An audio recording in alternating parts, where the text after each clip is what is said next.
Wait a minute. Have you heard the strange tales of the Whistler?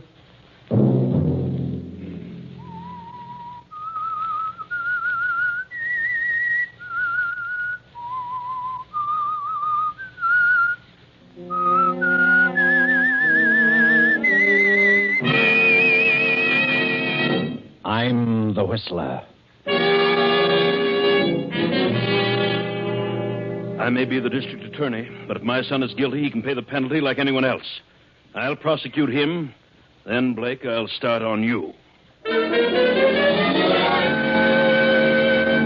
Sunday night, and again, CBS presents The Whistler.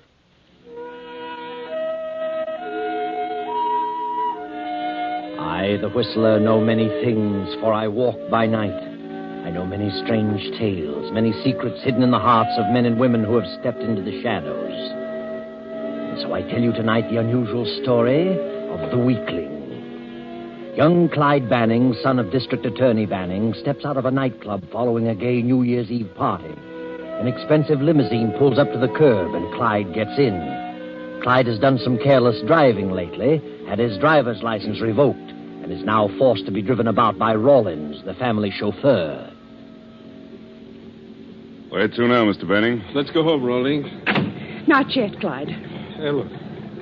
What are you doing in here? I thought you were still in the club. I didn't think you even knew I was there. Oh, I saw you a couple of times. Why have you been avoiding me, Clyde? You know how it hurts me. What's happened? Take Miss Blake home, Rawlins. No, I won't go home. I won't be brushed off like this without an explanation. You know how much I love you, Clyde, and I can't go on like this any longer. Please, Ellen, this is no time to make a scene. Clyde, you know you love me. Let's get married right now, tonight. Please, let's not talk about it now. I will talk about it now. Rawlins, pull up, please. I won't get out, Clyde. I won't. I'll drive, Rawlins. You can take a cab home. You'll drive, but listen. Go on, here. Rawlins. I'll take Miss Blake home. Don't take me home, Clyde. I've got to talk to you. Please, drive down to the Ocean Highway. All right. All right, but cut out the melodrama.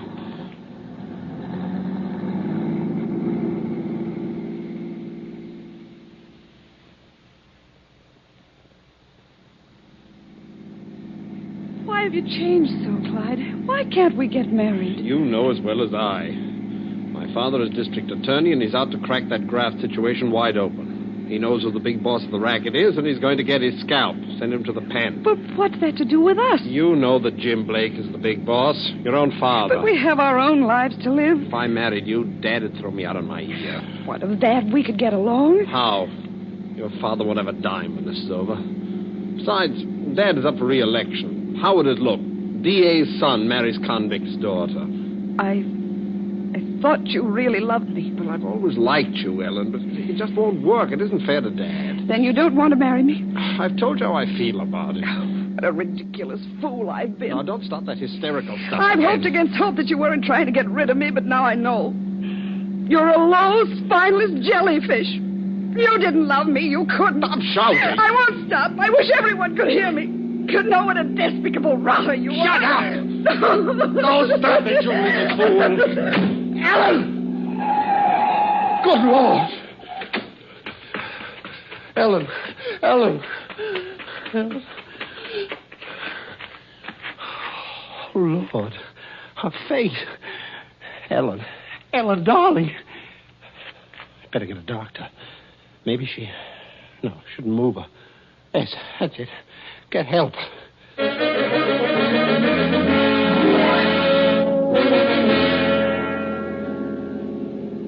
Yes, Clyde. Better get help.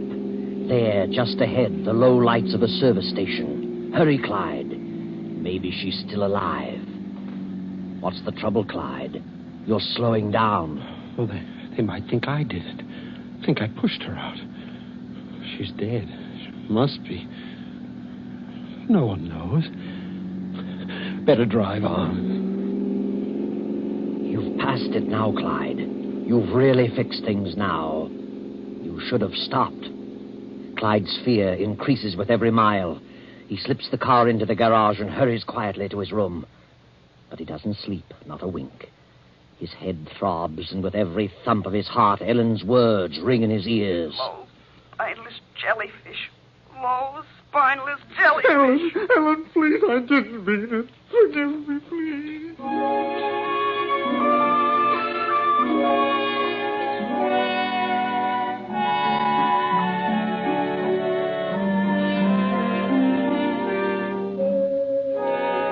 District Attorney Banning sits at breakfast with his attractive wife, Marcia. Marcia is Clyde's stepmother.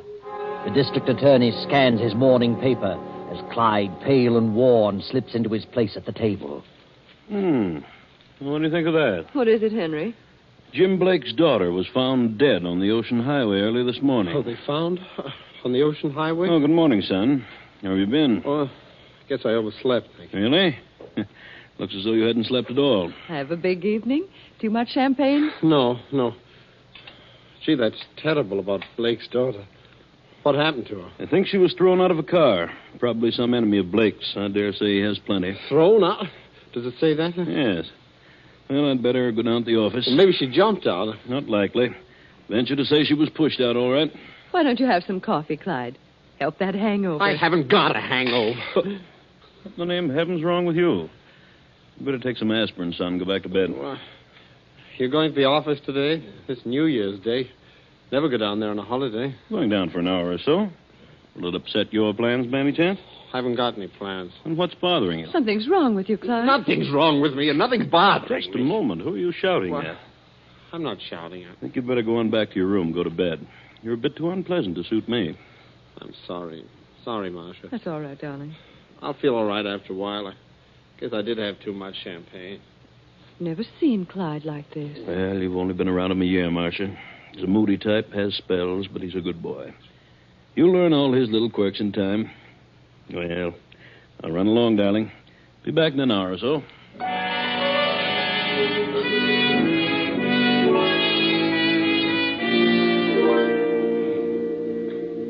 I beg your pardon, Mr. Clyde.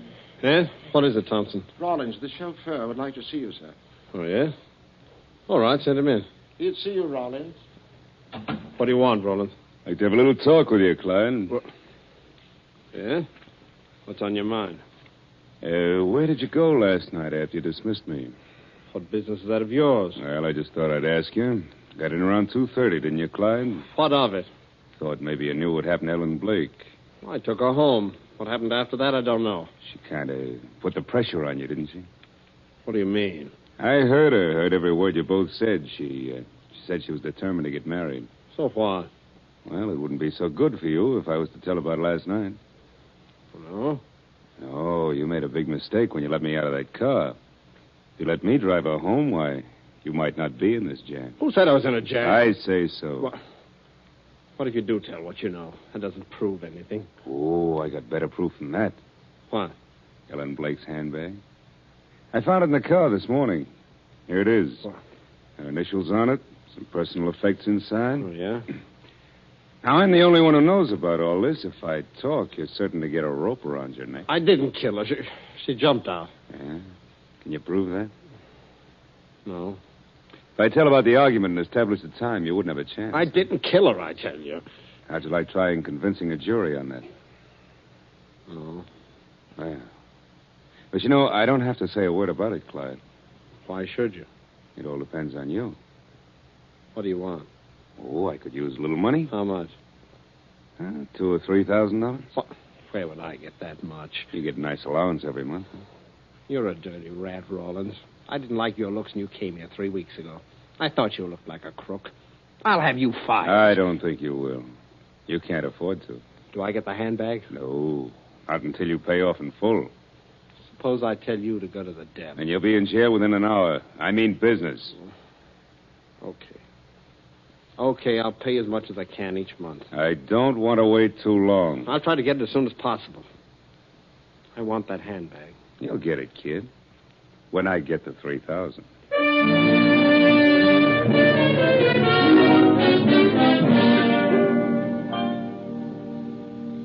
Good afternoon, madame. What do you mean coming into my room without knocking? And how is madame today? What do you want? I want to wish you a happy new year. Well, of all the nerve. You get out of here. Now, don't get excited. I thought you might like to talk to me. What do you mean? Well, I've got a little information that might be of interest to you.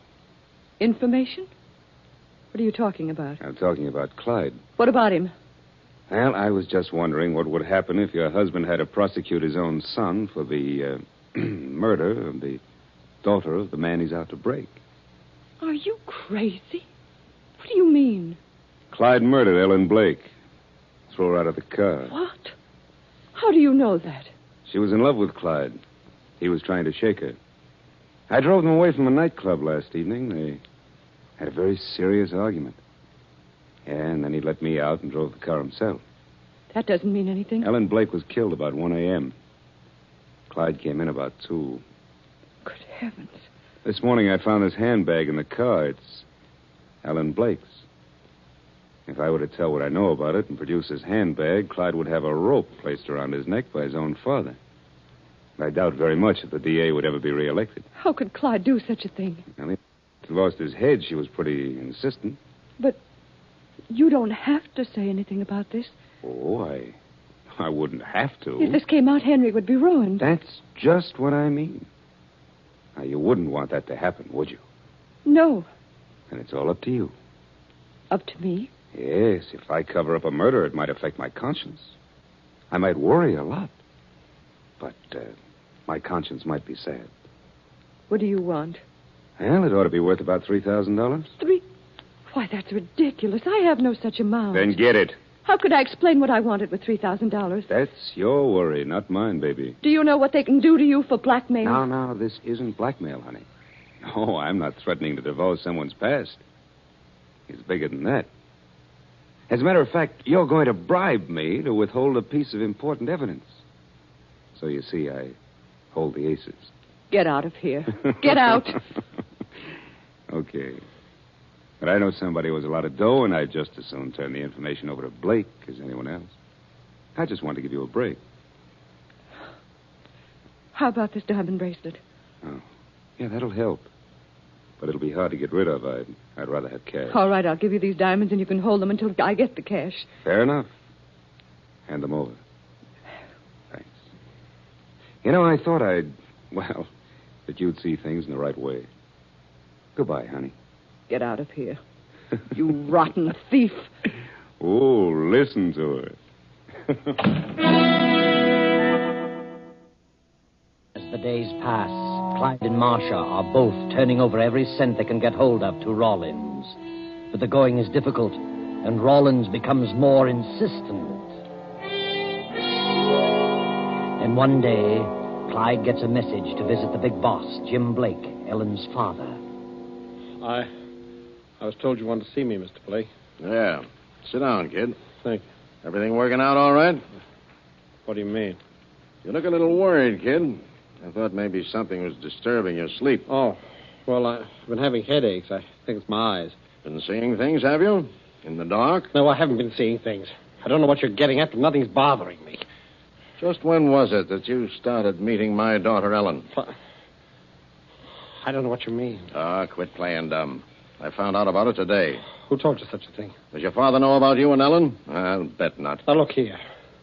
If you think you can stop Father in this investigation by trying to frame something on me, you're crazy. You can't get away with it.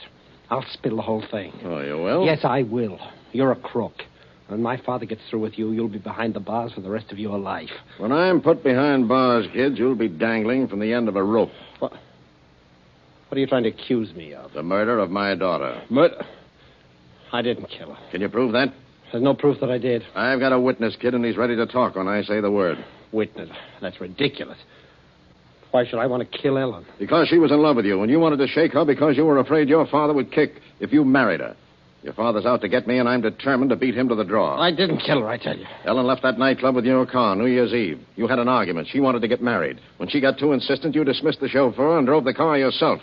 And out on the ocean highway, you threw her out on the rocks. I didn't. Did you stop? Did you look at her? Her face mangled to a pulp, her body broken to bits on those rocks? I didn't do it. I swear I didn't. I've got a witness to the argument and the time element. You can't scare me. I just talked to Rawlins, your chauffeur. He knows what time you got in, and he found Ellen's purse in the car. I don't believe it. Where's the purse? Rawlins has it. He'll produce it when you get to trial, and your own father will have to prosecute you. Oh, I'll enjoy that. Too bad about that purse, kid. If you'd found the purse and Rawlins didn't know what he knows, You might have gotten away with it. But you're stuck now, stuck with Rawlins and the purse. And your own father will have to tie the rope around your neck. Rawlins is a liar. It'll hold in court. The jury will believe him. He's a dirty liar. I could kill him. Kill him? You wouldn't do that. Well, he isn't fit to live. Well, you aren't either. But I'm going to give you a chance to keep out of the noose. I'll keep Rawlins from talking if you get me a couple of letters. What letters? Your father has them. They have my signature on them. You can get them very easily. You get those papers, and I'll put the quietus on Rawlins. They're addressed to the county supervisor. Your father intends to use them against me. I want them. Is that clear? Yeah. You get the papers, and we're both in the clear. Understand? Yeah, you understand. All right. I'll give you till tomorrow evening at 6 o'clock. You can go now.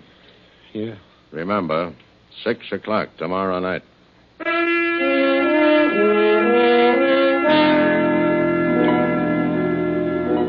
Saturday night passes.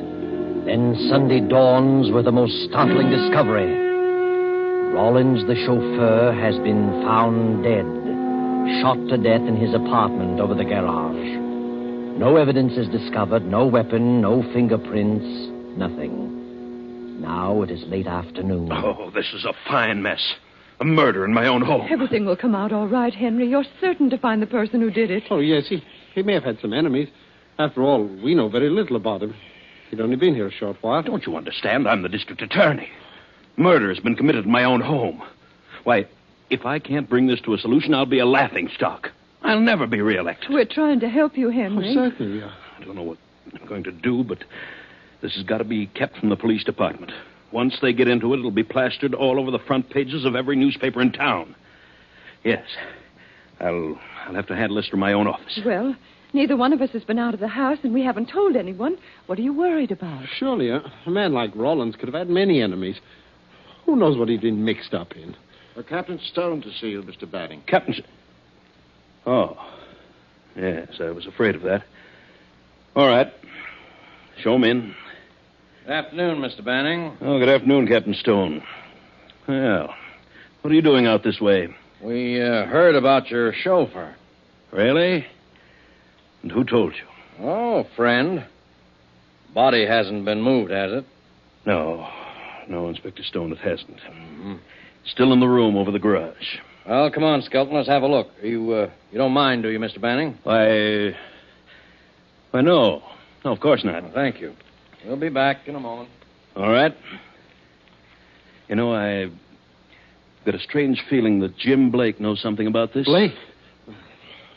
Why do you think that? I don't know.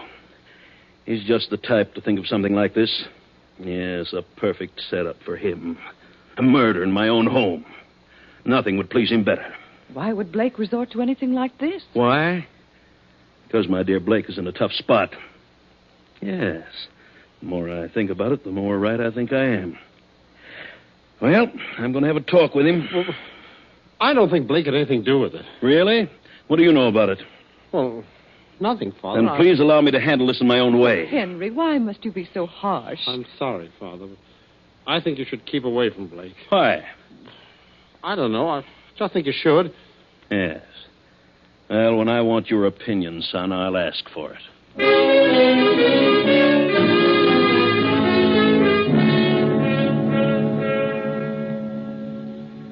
Well, here you are, Mr. Banning. We found it. Found what? We found this revolver behind the garage. Well, No, don't touch it. We want to check for fingerprints. Oh, of course, I know better than to touch it. Fingerprints. Maybe there are none on it. We'll check it just the same. Well, the killer would be a fool to leave his prints on the gun. How do you know it is the gun? We'll find out. Ballistics will know. How will they know who the gun belongs to? Maybe it isn't the gun. We already know who killed him. All we need is proof. No. Well, how do you know? Who did it? Your son did it. What? We were tipped off. My son? That's right. Are you crazy?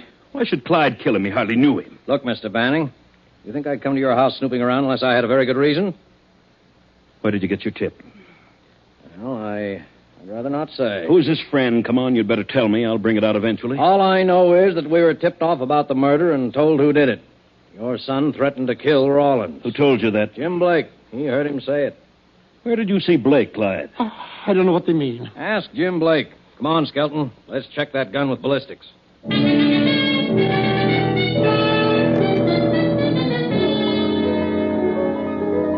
hours later, Boss Jim Blake stands in the study facing the district attorney. There is a tense moment as each waits for the other to speak. Well, Banning, what do you want? I know what you're trying to pull, Blake. You're trying to get at me by framing my son with a murder. I'm not trying to frame him. I just told the police that I heard Clyde threaten to kill Rawlins. So far, there's nothing but circumstantial evidence. Clyde had no reason to kill Rawlings, and without a motive, Clyde is in the clear. Yeah? If you had a scheme in mind to force me to drop that investigation, then your scheme went haywire.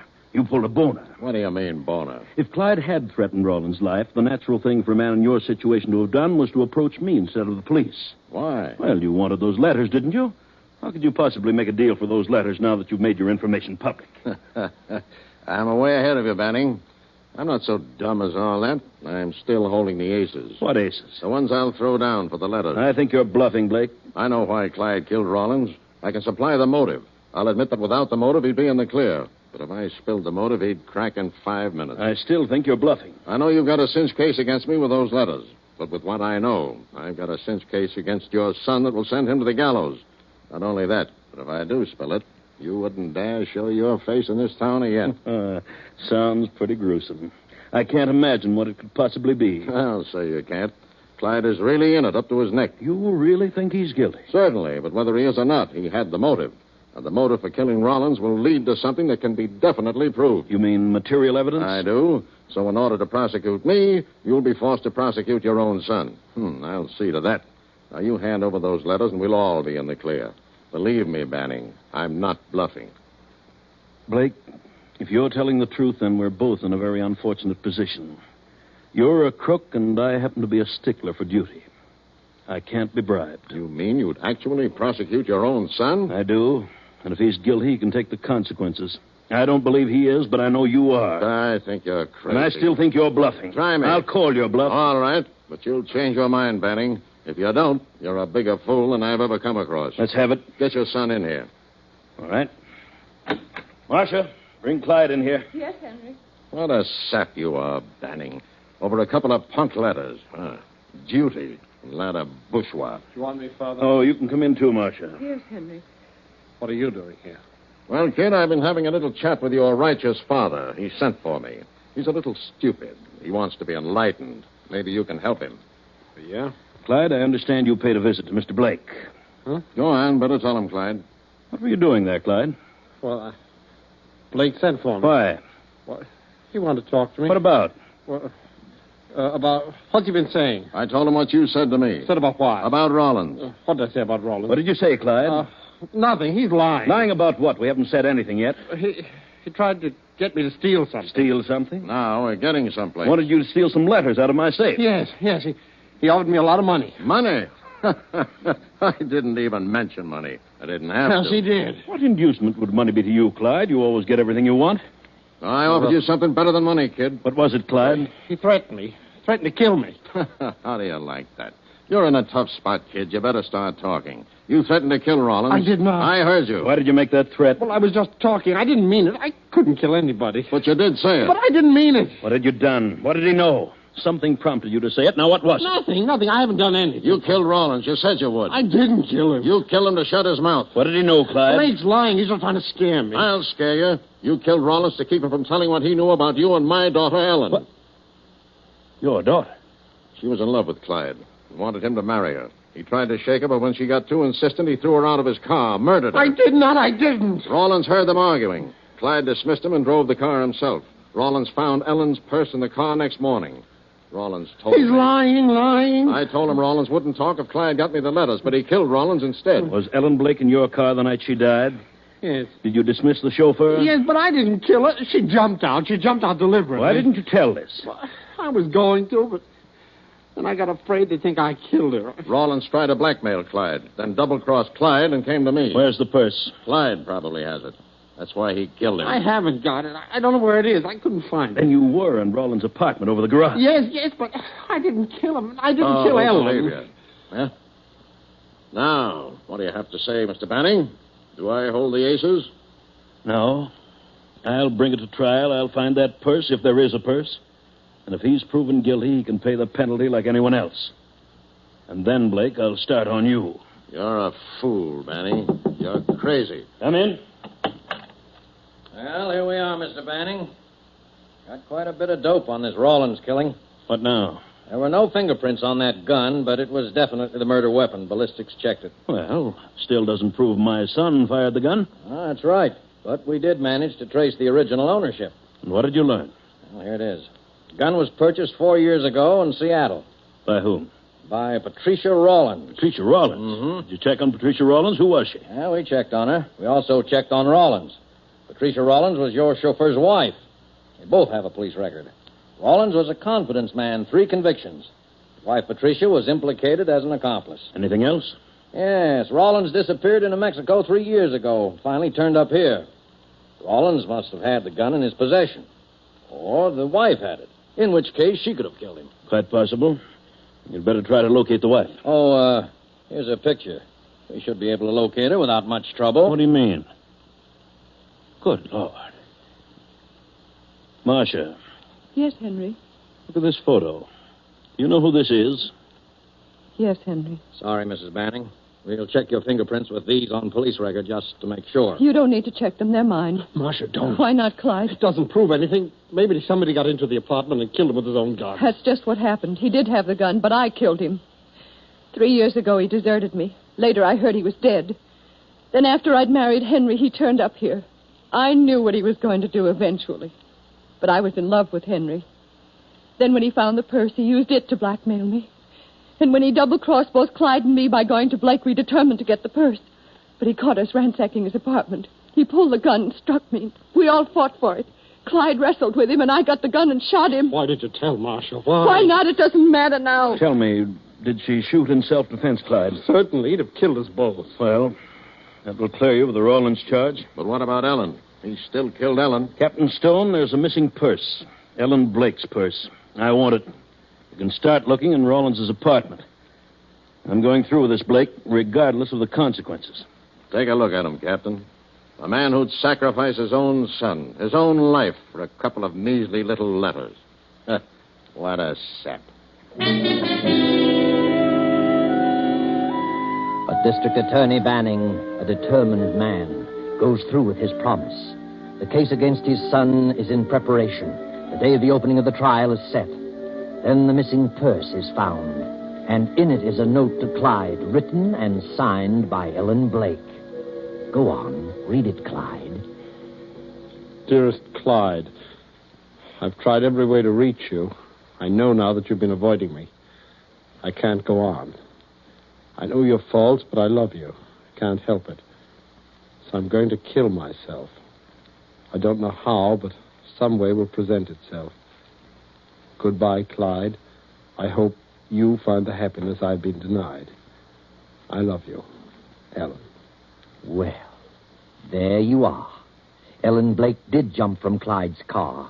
And Clyde, even though he did seem a weakling, was able to fight when it came to a showdown. And Marcia, because of her great love for Banning, was willing to sacrifice everything for him. So Clyde is cleared, Marcia is acquitted, and Blake is sent to prison. And that is the end of a story which might have ended very tragically had it not been for the note in Ellen's purse. Very convenient, that note.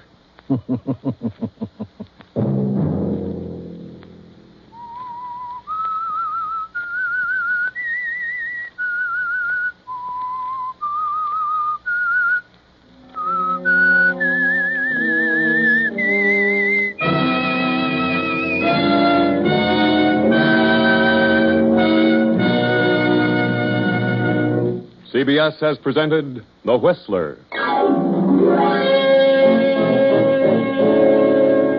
Original music for this production was composed and conducted by Wilbur Hatch. The Whistler is written and directed by J. Donald Wilson and originates from Columbia Square in Hollywood. Next week, 9:30. I, the Whistler, will return to tell you another unusual tale. Good night.